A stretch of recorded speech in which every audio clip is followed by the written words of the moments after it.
later. That one will be later.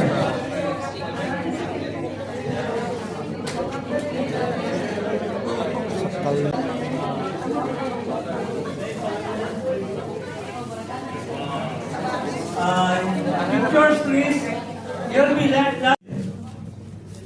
The purple strand represents the groom. It illustrates that the majesty of God as head over the husband. As husband submits himself to the Lord in turn will hold the marriage together through him. The white strand represents the wife. It illustrates the purity of the bride of Christ, as he has received Jesus Christ as personal Savior and Lord. They are cleansed through Christ. Shall we do this together? Stand up, husbands will hold, and then wives will pray. You can stop before the end so that you can tie the what? You can tie the gold strand.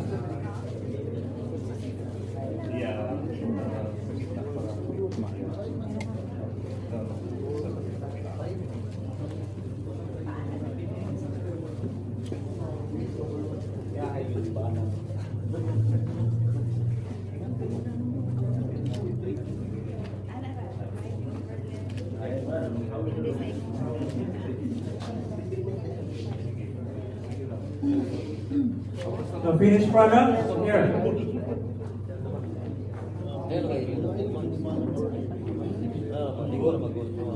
Finished product. You tie it using the gold strand.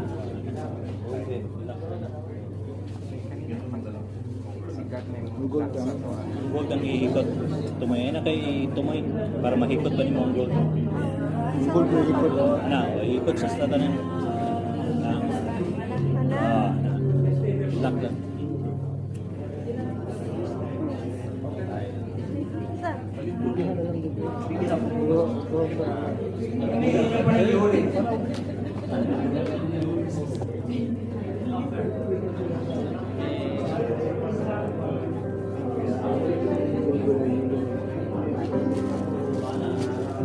Okay, just stand there for a while. So, ganito ang forma niyan. Nag-braid siya. And I'll explain to you the meaning behind this.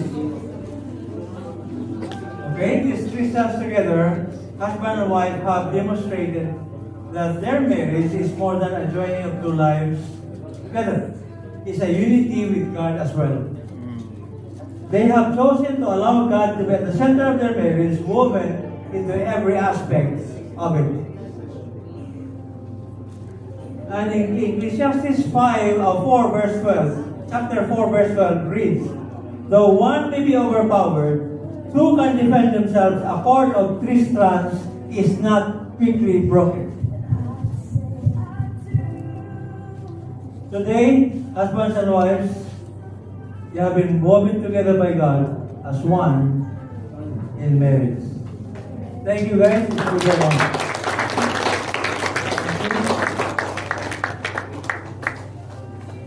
You can take your seats. Those of you who are volunteers, extend your right hand of blessing upon these couples here.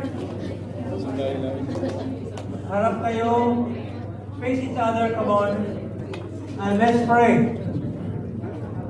Heavenly Father, we are conscious of your presence today. You have instituted marriage and the renewal of our vows as a sign of commitment. As our dear husbands and wives have renewed their vows, we thank you for your rich blessing upon them now and the years to come. We pray that they may also be a blessing to others. We thank you for their faith and trust in Jesus and making him the center of their lives. Use these couples in a way that others will see this faith in them.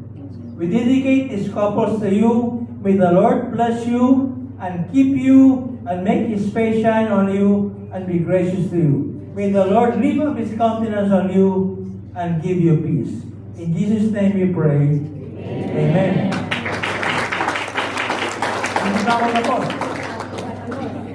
And having heard the commitment of your vows of affection and fidelity before God and before this gathering of witnesses, by the authority vested on me, by the Church of our Lord Jesus Christ, and by the laws of the Republic of the Philippines, I now confirm the recommitment of your vows in the name of the Father, and of the Son, and of the Holy Spirit, whom therefore God has joined together, let no man put asunder.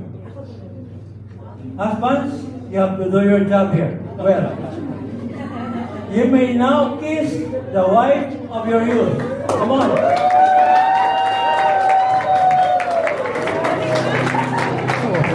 Picture, come on. Picture, kailangan.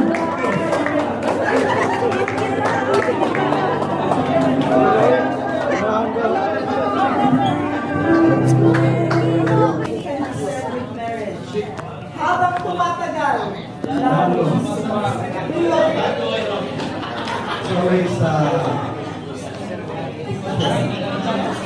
becomes sweeter. Di ko naman ito ang wedded wine. Our Kaya prayer isang ito kaliyo ito ang aming wine. about your marriage. Ang cake na mo sa ito kaliyo.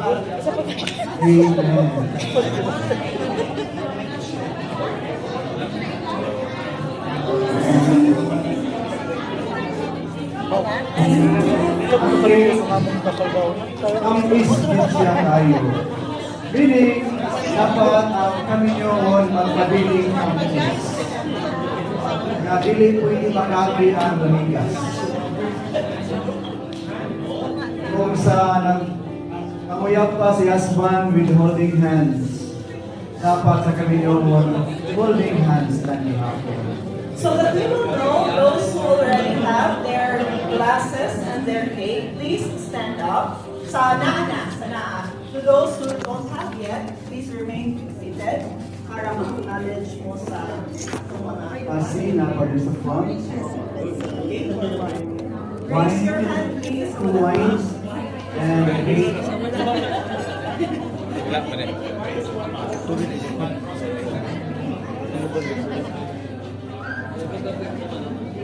So, i-ready daan ang mga wine na magbuhat na nagkaana ng mga kamot.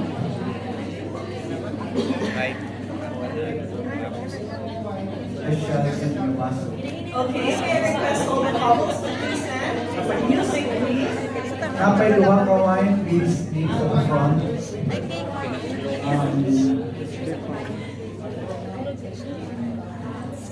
Kuyat ng anay kita.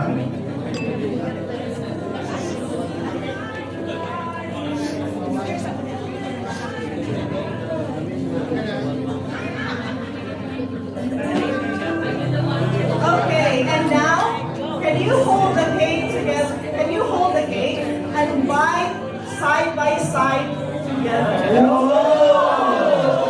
Ang sweet naman! Capture those moments, please. Okay, in 5, 4, 3, 2, 1, go!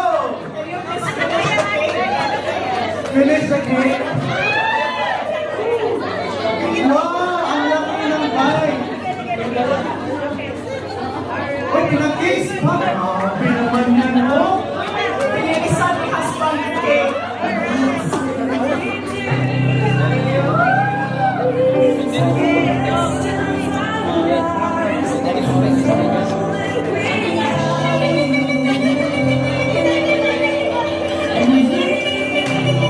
You are icing with your kiss.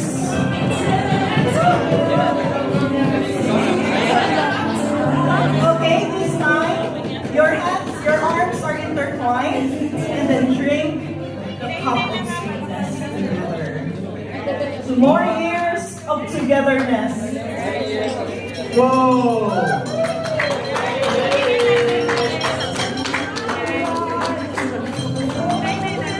Okay, every time you hear that sound, it means Kiss!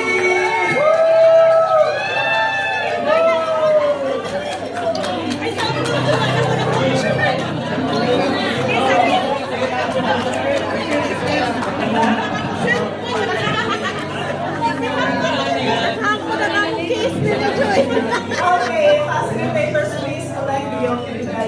Managhangam ang keso. Dear couple, thank you so much. Congratulations, everyone. Congratulations on renewing of your vows.